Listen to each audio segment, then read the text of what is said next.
Welcome to the Raising Cinephiles podcast, a show about passing on your love of cinema to the next generation. I'm your host, Jessica Kantor, and I have worked in all facets of the entertainment industry for the last 20 years, and recently became a mom. Always remember that myself and guests are speaking from personal experience and not giving parenting advice. Let's go ahead and dive into the episode. Today, I am joined by Erik Davis, the managing director of Fandango. Thank you so much for joining me, Erik. Thank you so much for having me. I'm going to jump into my first question, which is, what is your first movie memory? My first movie memory is pretty distinct, and it's E.T., and it's watching E.T. in the movie theater. And, you know, I had probably seen some movies in a theater prior to E.T., but I don't remember them.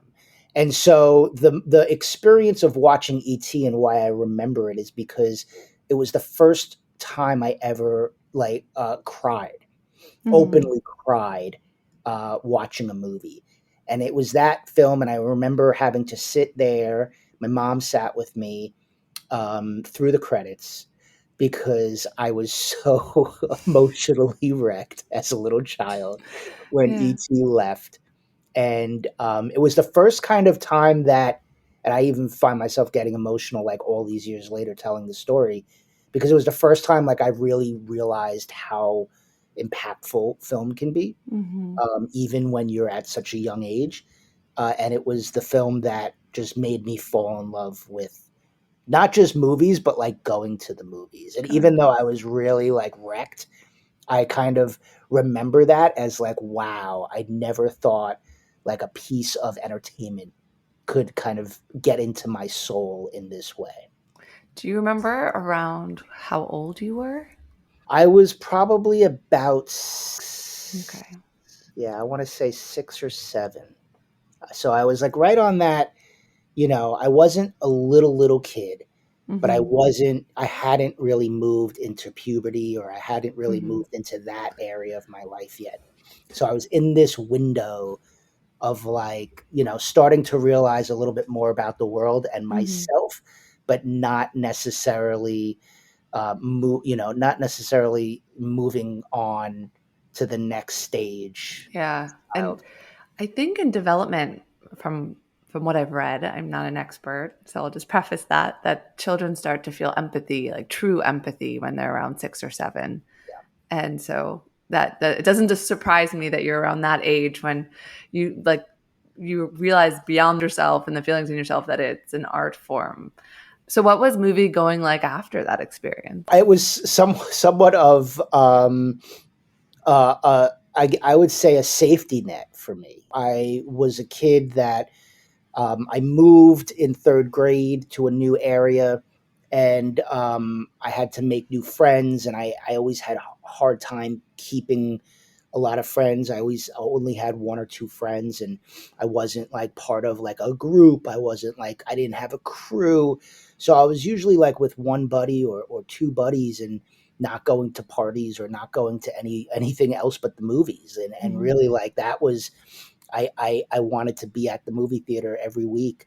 And so I remember going all the time, going with my friends. This is kind of the era before Fandango, before you could reserve your tickets on your phone. So like, if something big was coming out, you had to go and line up for 3 hours in order to get into the auditorium. And so, a lot of my memories of that era are lining up, grabbing a buddy, talking about film while we're online for this film.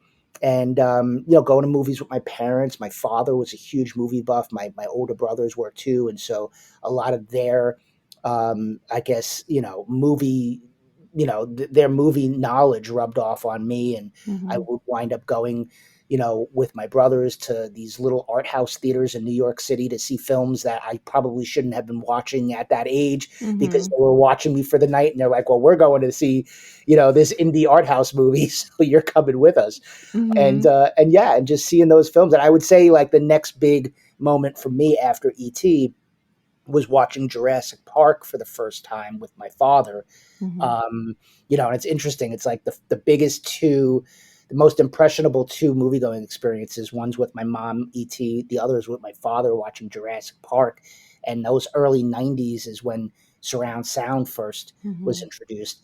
And so that was my first experience with surround sound. And I was probably like, 14-ish, and the dinosaurs felt like they were coming at me from all angles. And we take surround sound for granted because it's built into all of our home TVs now, but back then it was new technology, and it was really fascinating. And watching that film with my dad, I'll never forget. Yeah. I mean, there's something about being with your parents that can allow you to relax in a way, to let something in, and different than with your friends or with your siblings where, maybe you're doing something you're not supposed to, or it feels a little dangerous. And so your spidey senses are up, Yeah, Jurassic Park. I've actually shown my little one clips of when they discover the dinosaurs. They see them for the first time. And the first time I showed it to him, I forgot the opening scene, how scary that is. And I was like, oh no. But he was excited to see a dinosaur.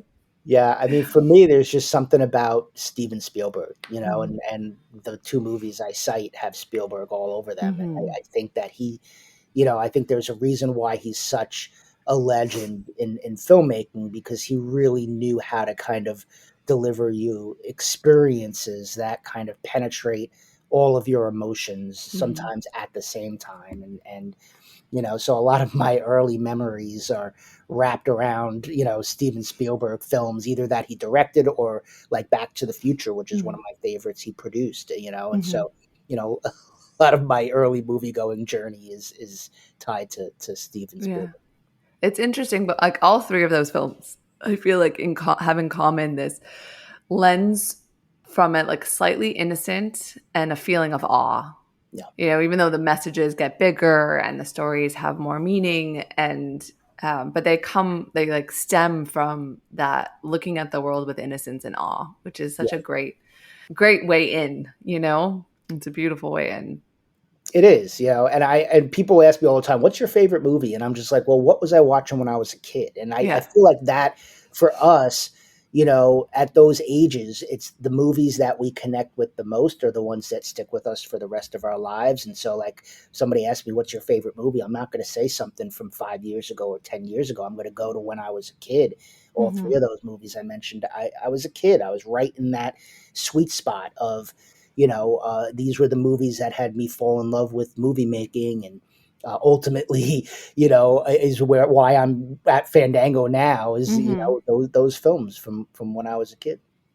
So, was there a film or a moment when you realized you wanted to work in the business? I don't know if there was a film that did it. I mean, I watching movies as a kid all through into my adulthood. I loved movies. I would always imagine, making movies. I would always imagine myself having something to do with movie making or the movie process in some way, shape, or form. And it wasn't working out that way. I went to school for TV production, which was a second love of mine that I discovered in high school. Realized I didn't want to do TV production, and then kind of said, oh, maybe I'll try to write screenplays, and I couldn't do that. And so it wasn't until like the early 2000s when blogs were like a thing before social media, and I started writing about movies on like a personal blog. And as the digital revolution was happening, there was AOL had bought up all these sites for film, and I kind of became part of that and started writing about movies online. And so that was really my first kind of forte. And even though I was making $3 per movie article, I still, I was like, okay, I'm getting paid to write about movies. And so like it was like an entry into now I'm doing something that I feel like I was always meant to do. Mm-hmm. So, I'm curious as you were growing up and how this evolved for you, but how did you discover what you wanted to watch? It's interesting because, I mean, I have all these different eras of the 80s, the 90s, the 2000s. You ask me today, I'm like, I'm going to Rotten Tomatoes and seeing what like people are liking. But like back then, I feel like I would see a movie trailer on TV. And, nowadays, trailers are released online, and we know everything that's coming out like for like 2 years, every month, every release date, you can track. But back when I was a kid, you didn't know like a big sequel to one of your favorite movies was coming out until you're sitting in front of the TV and all of a sudden there's a commercial for it. And you're like, holy crap, this movie actually exists. They're making another Star Wars. Who knew? So like that, I think really watching television was a big source of discovery for me. And then also my father was the kind of guy that had the paper every morning, and he would always go through the paper. And I grew up in the New York City area. And so, the one positive thing about that is that New York City at that time was just flooded with all of these independent movie theaters. And so my father was always like, challenging himself to find the theater that was playing some little film he had heard about, and then he dragging me along with him. So newspaper and television was really my main discovery. Yeah. I remember like going through my parents' New York Times and like circling the movie posters I wanted to see and like highlighting the movie times that would work for the family.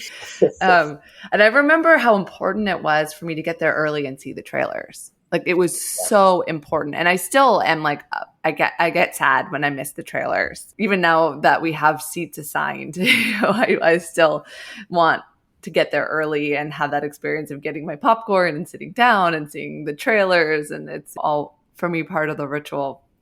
And then I remember, I think it was like either late high school or early college, which was late 90s, early aughts. And I would go on Apple trailers or AOL trailers or wherever I would find them. And I would make lists of the movies I wanted to see based on and I would spend hours going through what was coming out, planning my holidays, my like weekends around movie releases. I mean, that sounds so nerdy when I say it out loud. Oh, that's awesome though. That's great. I did the same thing with Apple trailers exactly, because that was like I felt like the first real digital trailer source was Apple having these trailers out. And I remember doing the same thing. There was a website too in the early 2000s. It's still around this day. It's called Joe Blow's Movie Emporium. And I remember like going to that site, and he had all of the future films listed on like the right-hand side of the site. And that's where I'd be like, oh my God, they're making another Indiana Jones sequel, or, all of these, sequels to films that I loved. I would see them there. Of course, later I would learn that like most of them were fake and not really happening, but it still gave me like this hope that all of these films were coming. I think about Discovery a lot today for our kids and how we have recommendation engines, and especially with streaming and television, how much is served to you rather than how much work we did to discover, or even just going to the video store and like picking a physical movie to watch that weekend, and how they're missing getting outside of their own bubbles, their own interests. And curious about, I'm curious about how you think about that, and if that's something that you think about when you're creating content on Fandango. I do think about it. I work very closely with the team at Rotten Tomatoes, and they're all about discovery and all about kind of creating lists and guides and beyond the scores that are out there to help kind of people navigate like, okay, what is actually out and what is good? What are people liking? So, these days for me, that is a big source, but, I agree completely with my kids. I have a boy and a girl. My daughter is 14. My son is 11, and they both are very different in terms of what they interact with. My son he's just YouTube. So if it's not on YouTube, he doesn't really care. But my daughter is starting to find movies on streaming and that her friends share with her or things like that. But, they don't really, like you said, they don't really discover anything. They're served things that look interesting to them, and that's what they go forward with. But, for Fandango, I'm somebody who very much believes that that even the worst films, the worst reviewed movies, there's somebody out there that this is their jam. And so when I watch films, I'm always looking at, okay, the person that's going to like this film, what are they going to like about it? You know, who is that person? And that's who I want to talk to. I'm not necessarily talking to the people that aren't going to like this film. I'm going to talk to the people that are going to like this film. So when I think about discovery, when I watch movies, I really watch them from that perspective of, taking out what I feel is really good about the film, or that I feel will really resonate with somebody out there. It's a really interesting way to look at it. I mean, sometimes a movie is so bad it's good, you know? There's a lot of movies. I actually think Rotten Tomatoes wrote a book like movies like so bad so or something along those Yeah. lines. Rotten movies we love. That was it. Yeah. Yeah. Yeah, and like it's surprising, and especially since genre-wise, like there is such a slight like depiction between comedy and horror. Like if horror doesn't hit right, it can be hysterical.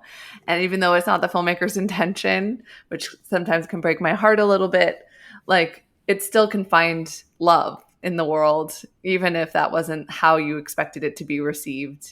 But so I do think that's really an interesting way to approach, films of like who's going to love this. And I've been speaking a lot about this to different guests, which is, I have a young kid, you have almost teenagers and preteen and a teen. Going to the movies was such an important social activity for me growing up. And I so hope that my son has that when he grows up. And we have over a decade before that's happening for him. Are there going to be movies for him in the theaters as he grows up? And do kids even want to go to the movies anymore? Yeah. It's something I think about all the time. And I feel like we are on the cusp of, I think it's a pastime that is important to us. I think even if even if my 11-year-old son would be like, I don't care whether movie theaters exist or not, because I just watch YouTube, I feel like he does care. And I feel like it's sort of become a pastime that in a lot of ways we just expect is going to be there. And so we don't necessarily challenge ourselves to keep feeding it and to keep making sure that it's something we value in our lives. And so that, it's part of like, I said to myself, like, as long as I'm actually working for a company that sells movie tickets, I'm going to preach. I'm going to preach the experience. I'm going to preach why it's valuable to us and why, we need to kind of keep it alive as a pastime. And I think, for any pastime, unless we're sort of celebrating it and feeding it and fueling it, it'll just disappear. And so, yeah, I mean, I agree with you. It is something I think about a lot, and it's because it's one of the reasons why I preach the experience. It's why I think that, I right pinned to my X account is a quote, good films will make your life better. And so it's another thing that I kind of try to preach to in terms of like, look, you can kind of watch something in a movie and it could change your life. And I think we need to remember those movie-going moments that really affected us, and then we need to really pass that down to the next generation, because it's on folks like yourself and myself that value the experience to make sure that the next generation also values it and also hope that they value it. Yeah. I reached out to a couple of the local LA theaters because I want to start like a monthly or quarterly screening at 9 a.m.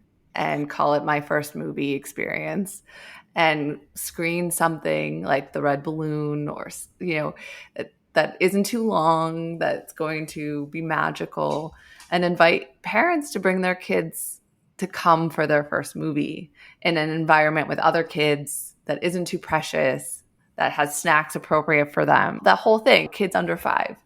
And start that love of movies young, and then guide them through programming to get them to a full movie, to get them to be able to understand the etiquette of a movie theater, to train their attention spans. And so far, I have not had any luck with theaters wanting to help me with this. I know there's a theater chain called the Alamo Draft House, and they, from what I understand, have done similar kinds of screenings or like early morning screenings that where parents can bring their kids and they can be loud and they can kind of just be themselves and there's no problem. And so, I think it's about, so I know that theater chain does something similar, but I agree. I think it's something that would be really great. And I know, even though my kids are a little bit older, I do very much remember those days of being young and being up at crazy, ridiculous hours in the morning and getting to 9 a.m. and that's like 4 p.m. in the afternoon, and we need like a couple of hours now to kind of go do something. And I think having a curated series of films that really do help a kid develop their love of film and the experience of watching it with other kids and other people, I think is a brilliant idea. And so I will champion it without a doubt. Thank you. So let me start asking you some questions about how you introduce cinema to your children, since you remember those early mornings that right now we're on a Winnie the Pooh kick. But what do you remember? I asked this. A lot of people don't remember the first movie you showed your children. The first movie that I showed my children, and it's funny because I feel like when I was younger and they were younger, this was something that was very important to me, because I work in the business, so to speak. I was always like, all right, now I'm going to line up very meaningful films that are going to be your first experiences. Mm-hmm. But I think at the end of the day, it was probably one of the Disney animated movies. I do remember the first film that my daughter fell in love with was Frozen. And so like I feel like as a parent, I don't necessarily remember the first movie they watched. I remember the first one they fell in love with. Mm-hmm. And up until Frozen, she was kind of, maybe she would have an attention span here or there, or she'd be able to watch a half hour of a movie, but then she would check out. But then Frozen was the one. And, probably a lot had to do with the music, and Disney very wisely capitalized on the dresses and every kind of Frozen tchotchke that you could have, they had in their stores. And that was the first one. She wanted to dress up and watch the movie. She wanted the music on all the time. And, and so I remember that very fondly as her being the first one she fell in love with. And then my son, I was Star Wars. We were watching. That was a big one for me. I grew up on Star Wars movies. They were huge. I was a huge fan. I had all the action figures, and I've been a Star Wars nerd my entire life. And so, sharing that with him and watching him get excited about the newer ones. Actually, we didn't watch the older ones because they were a little too slow. But the newer movies we started with, and dressing up and the whole nine. So yeah, I would say Frozen and Star Wars were impactful for them. That's awesome. I don't think I've admitted this out loud, but I have not seen Frozen. Oh, wow. Because, it came out, I was thinking in my 20s or like 30. I was an adult. I didn't have kids around me. And I went through this phase of I'm not going to watch animated films until I have a child because I want to watch it with them for the first time. Yeah. I didn't necessarily have a big desire. I really loved live action, independent, all those sorts of films. So I was like, I'll save that. Didn't realize it was going to take me so long to have my first kid. So I have a huge gap of these cultural milestones. So I think that's probably going to happen for me soon. Frozen. It's a great one. That and actually my son got really hooked on Moana. So Disney animation, I think, is a really great entry point for kids. Their films, they just have a little bit of everything, and the songs and the music. And I think when you have young children, kind of introducing them to movies that have music in it, I think is a real key to not just, expanding that attention span, which I know, checks out after 30 minutes or so. But the music, I think, is something that they carry with them and they want to Mhm. keep listening to, and it keeps reminding them of the power of the film and the experience they had with it. Yeah. Yeah, I think after these conversations, I tend to like just put on a movie that resonated with the guest in the background because I don't really expect my son to sit and watch a full movie. Usually he'll pick up toys and go play and, I get to drink my coffee.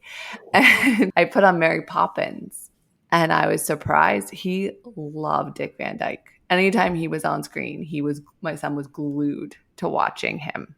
And it was really interesting to watch that, especially when he's playing all of the instruments at once. Mhm. That was a hit for us. Yeah. Yeah. No, that's a great one. And it's funny because I preach music in movies, but then, E.T. was also same with my kids, showing them E.T. I think was a big one too. And they were hooked, E.T. is a movie made in a different era and different sensibilities, but you get to the third act of that movie and it is just, kids are just Mm-hmm. really, really into it. So I loved showing them that one too. Did you wait till they were a certain age before you showed them ET? Yeah, they were probably, my daughter was probably, I'd say maybe 8. So my son was 5. So it was still early for him, but both of them by the end of the movie were just hooked on it and loved it. They didn't have the same visceral experience. We did watch it in my living room and not Mm-hmm. in a theater. And I think being in a theater with that film for the first time, it was just really overwhelming, just the whole everything of it. But they were into it, and I was like, wow, they're really really into ET. Every time I show my kids a movie from the '80s, I'm like, I don't know what it's gonna how it's gonna Yeah. go here. But Yeah. yeah, that one really stuck with them.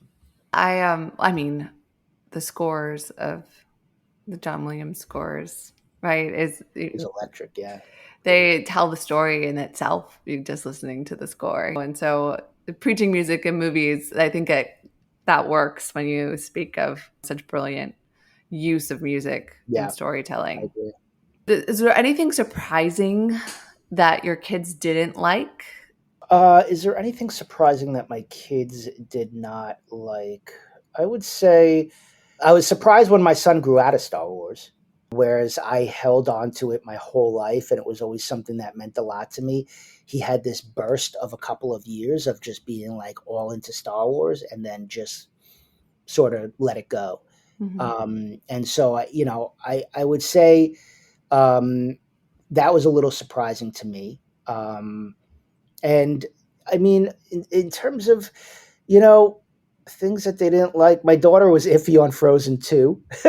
So we both went to see Frozen 2 together, and she was like, it's not as good as the first one, and so she Mm-hmm. wasn't kind of necessarily as hooked as she was the first time. But you know, I think my daughter has become a fan of horror, Mm-hmm. and so as she's kind of gotten into her as a teenager, and so that was a little surprising to me. I didn't think that horror films were necessarily going to be a bond between myself and my daughter. I'm not a big horror movie fan. I have warmed up to it because I've had a lot of friends in the industry, and I've gone to some horror film festivals, so I'm warming up to the genre, but seeing her kind of really get into it, I was like, all right, it was unexpected. Okay, so I want to dive into that a little bit because I am a horror fan, actually.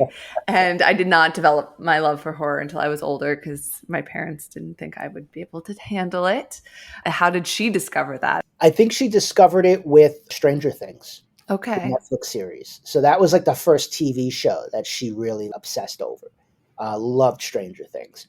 And we bonded over that too because Stranger Things was made by a couple of guys who grew up in the 80s. They grew up on 80s movies. And so the sensibilities of the 80s are all over that show. Mm-hmm. And so I was very drawn to that aspect of it because it kind of took me back to my childhood and watching movies about like ordinary neighborhood kids that just got on their bikes and found an adventure. And like those were my favorite kinds of films. And so she kind of got into, I think, Stranger Things. And then, I am not as much of, I'm a movie guy. And I remember watching R-rated movies when I was 12, when I was 11 with my parents. And so I'm not the kind of person that's going to be like, no, you're not going to be able to watch that because you're not of age. So I'm like, I'll watch it with you and we can talk about it. But then I think we went from Stranger Things, and I think we did Scream. I think Scream was an early one for her and I. We watched that one, and we just went to see the last Scream 6 in the movie theater, and it was a little. She came out of that. She's like, Dad, that one was a little intense. That was a little intense, but yeah, I would say sort of. That was an early one for us was Scream, but Stranger Things was really the inciting incident there for her love of genre. Yeah, it's a good gateway because it's, and the thing that was interesting for me about Stranger Things is like each season got more horror-y, as the kids got older. And, you think about Harry Potter in the same way, like the audience was growing up with the characters. And so they got more intense and more adult and had bigger subjects to tackle. So, when I speak to parents of younger kids who are getting into Harry Potter, they're like, how do we slow them down? Because they're going to go through the whole series and get to this advanced stuff so quickly. And when, it took years when it first came out. Yeah. So it's really interesting. I feel like, the first book is great for a 7-year-old, but the last book is not great for a 7-year-old. Yeah, no, it's not. It's not. And it's interesting because, she loved the horror, but then also I'm a big coming of age fan. Like I love coming of age movies, and my daughter is coming of age now, and she's just went from 8th grade to 9th grade. And there's a film called 8th Grade. That's the name of the film. Bo Burnham directed it. And I had seen it a while before she got to 8th grade, but I said, this film I'm going to show you in 8th grade. And I've showed it to her when she was in 8th grade, and it's now her like favorite film ever. And so I think there's also something to be said for like finding those films that speak directly to like where you are at a stage when you're kind of transitioning from childhood into preteen, into a different, you're having to say goodbye to some of the things that that were part of your growing up as a little kid, and now you have to kind of be ready yourself for experiences that may be a little uncomfortable and different, and boys are looking at you a different way now. And so that film, I think, really, really hit a mark for her. But I waited until she was literally in 8th grade to show her 8th grade. Yeah, that's great. This has come up in a lot of conversations on the podcast, and I love this theme, which is utilizing cinema to talk about life and personal challenges in a way that's outside of yourself, so that you can really have discourse that isn't as awkward as you would have to have if it was like, uh-oh, I caught you kissing a boy, or uh-oh, you have your period, or, and you can start talking about life outside of the circumstance. So, it sounds like a wonderful way, like a father and daughter bonding, to be able to utilize cinema to talk about what's about to come or what's happening. Yeah, and that's what was so great about that film, is because afterwards we did talk about like the themes of the film and how it made her feel and what I loved about it, and so it was really special in that way. But then on Halloween, she was like, "Dad, rent me Jennifer's Body." And I was like, okay, I'll rent you that film, but I'm not going to watch it with you. And I was like, just let me know if you have any questions afterwards. That was her Halloween era. Well, Halloween, we're not at Halloween yet, but at her Halloween watch. Yeah. She has watched Heathers. Yeah. She likes that. She likes that one. Well. Yeah, she's a fan of it. I have to rewatch it. I had a guest say that like that movie probably wouldn't be able to be made today with the mental health crisis happening in teens. And I'm like curious do you agree with that? I don't know if I agree with that. I mean, she wanted to watch it because Winona Ryder is in Stranger Things. And so like, that's another thing that Stranger Things did, is like introduced her to Winona Ryder. And then I was like, she's a legend. And she's like, well, I want to go watch all the Winona Ryder stuff. And so that's when she watched Heathers. But I don't know. I feel like kids are, yes, I think there's a mental health crisis, of course. And just this morning, I'm dealing with my daughter getting bullied on Snapchat. We're having conversations about that. And, we're right in that funnel right now where kids are just awful to each other. And kind of coming to terms with that's happening, and just being very open and talking about it. And so I feel like no matter what movies you do or do watch or are or aren't made, I feel like kids kind of go through the same aspects of life and in terms of the same stages, and I think that, I do think a movie like Heathers can exist now. I definitely think that, if anything, there are filmmakers out there taking wild big swings like they did in the 80s. It's just a matter of, like, some of them are smaller, some of them are not made by studios, sometimes they are made by studios. So I definitely think that that kind of creativity will continue, and we'll see films like that. But I also do feel like when I was at my daughter's age, I was picked on and kids were mean, and now she's at that age and she's picked on and kids are mean. And, I'm sure when your kid gets a little bit older, the kids are going to be mean, and that's never going to stop. And I think it's just a matter of continuing to have open conversations and open dialogue, and maybe even using similar things or elements that you see in movies to have that dialogue. I think that is what's important, at least to me. Yeah, I agree. All right, I'm going to ask you my last question. What movie should I show my son so he falls in love with cinema? Yeah, so I mean, I was going to say E.T., because I do feel like E.T. is a film, especially for a young boy, because it's a young boy, Elliot, who discovers the alien in his closet. And there's just so much relatable aspects of E.T. And then, like I said, the music is amazing, and it ramps up to that finale where the kids are jumping on their bikes and they're having to save the day. And then it's got that emotional punch at the end. And so, I kind of want to say E.T. still, because I think it's a perfect first movie. But I'll also mention the film that my son fell in love with was Moana. I think even though it was a journey of a little girl, the music in it really resonated with my son, more so than my daughter, who loved Frozen. So Moana, I think, is also a really lovely film about going off on an adventure, and The Rock is really great. They're going to make a live action version of it, so you'll have two different versions of it. The music is phenomenal, and that film my son just fell head over heels for. So I would say E.T. and Moana. How old was your son when he saw Moana? He was, I want to say, off the top of my head, I'm not sure what year it came out. So I would say he was probably about 5. Okay. Maybe in that range. He was still pretty young, and I just remember him walking around. My son was very music oriented from a young age. I remember when he was a baby, he would pick up those toy guitars and he would sit there and play it, and you'd think he knew exactly what he was doing. And it was always freaked us out a little bit. And now he's first chair on trumpet. He plays piano. He's, I was like, wow, so that was actually a thing. Like you actually are naturally talented. So I think my son does that. And outside of the podcast, even though I'm asking you on the podcast, what did you do to encourage his love of music? We watched movies that had music in it, and we always kept instruments around. We had traveled to Africa before my kids were born and got one of those drums. And so that was always around, and anybody can pick it up and start drumming. And that's actually what he started playing with.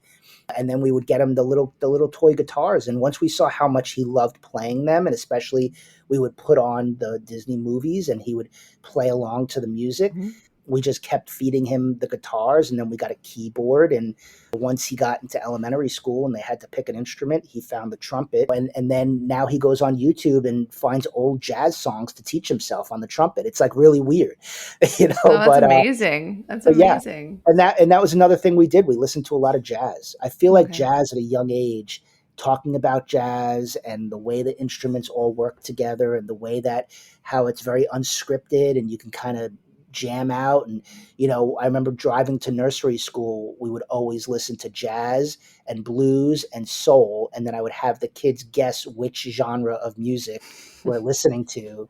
And why is it blues? Because blues sounds this way. It's got more electric guitar in it. And we would kind of talk about the different kinds of music. So I don't necessarily know how much of an impact that had on him, but he does like playing jazz now and he's in jazz band. So I would hope that it did. I did, yeah. And my son does, I mean, look, he's not even 2, and he picks up his toy guitar and plays along, that put on music, and he runs and grabs it and plays along. And so I'm going to get him one of the guitars with frets so he can Yes. actually start making music and see what that takes us and keep going from there. My brother's a cellist, so he gets to play along with my brother when he comes to town. So That's he's awesome. gotten exposed to that. But I think the arts in general are so important for minds growing up, and creativity and open-mindedness and soulfulness and expression. And so in addition to cinema, I am also deeply in love with all forms of art and imagination. That's awesome. Keep feeding it. Keep getting them the guitars and go for it. And then go on YouTube and find how to, got people teaching little kids how to play guitar. Yeah. That's what he does. He'll just go on YouTube and teach himself how to play something on a piano. And it's just such a wild thing that I never had growing up that he takes full advantage of. Yeah, I have a friend who gave us some like little band T-shirts for him, and so every once in a while I'd be like, "Do you want the Clash or do you want Rolling Stones?" And I play a song from each, so he can pick, truly which band speaks to his emotions of the moment. Rolling Stone seems to win a lot, so their new youngest fan. That's amazing. Yeah, see, my daughter wears all of the band shirts that she buys at the stores, but doesn't listen to the bands and has no idea what songs they play. And so right now she's wearing a Def Leppard shirt and has no idea anything about Def Leppard. So it's the complete opposite end of the spectrum. She just wears the shirt because she thinks it's cool. Yeah, well, you could just sneak it on the radio when you pick her up, right? Yes, exactly. Erik, thank you so much for this conversation. It's been wonderful. Yes, thank you so much for having me. If you enjoyed the conversation, please don't forget to like and subscribe. New episodes release every Wednesday.